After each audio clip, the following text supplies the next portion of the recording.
एक दिन हजरत मोहम्मद मुस्तफ़ा सल्लल्लाहु अलैहि वसल्लम जंगल के करीब से गुजर रहे थे। आप सल्लल्लाहु अलैहि वसल्लम ने देखा कि एक यहूदी शिकारी ने एक हिरण को बांध रखा है। जब हजूर सल्लल्लाहु अलैहि वसल्लम करीब गए तो हिरण रो पड़ी और अर्ज करने लगी, या रसूल अल्लाह, आज सुबह मैं अपने बच्चों को छोड़कर खुराक की तलाश में निकली थी, मगर इस यहूदी ने मुझे पकड़कर बांध दिया। सुबह से अब तक कैद में हूँ। मेरे छोटे छोटे बच्चे हैं जिन्हें मैंने दूध नहीं पिलाया। उन्हें मेरी कमी महसूस हो रही होगी। उनके गले प्यास से सूख गए होंगे। या रसूल अल्लाह, मेरी मदद फरमाइए, मुझे इजाजत दिलवाइए कि मैं जाकर अपने बच्चों को दूध पिलाऊं। हिरण्य की दर्द भरी फरियाद सुनकर रसूल अल्लाह सल्लल्लाहु अलैहि वसल्लम की आंखें नम हो गईं। आप सल्लल्लाहु अलैहि वसल्लम ने शिकारी से फरमाया, ऐ यहूदी, तूने इस मासूम हिरण को क्यों बांध रखा है? यहूदी ने जवाब दिया, मैंने इसका शिकार किया है। जंगल के जानवरों का शिकार जायज है, इसलिए मैंने इसे बांधा है। नबी करीम सल्लल्लाहु अलैहि वसल्लम ने फरमाया, क्या तू नहीं देख रहा कि यह एक माँ है? इसके थन दूध से भरे हैं।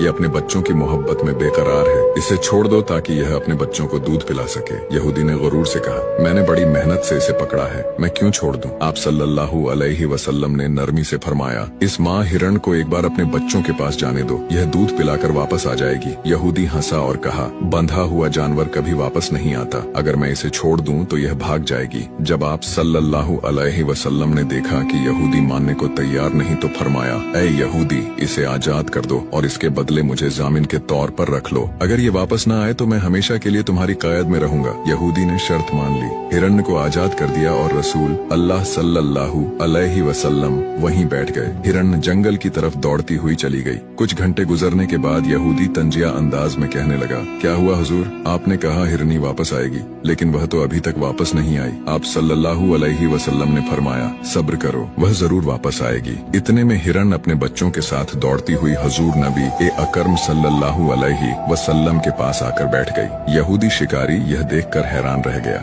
यह देखकर यहूदी रो पड़ा और बोला, या रसूल अल्लाह सल्लल्लाहु अलैहि वसल्लम, जैसे आपने इस हिरण को मोहलत दी, मुझे भी मोहलत दे दें ताकि मैं भी अपने बच्चों समेत आपके दर का गुलाम बन जाऊं। सुभान अल्लाह। फिर वह कलिमा पढ़कर मुसलमान हो गया।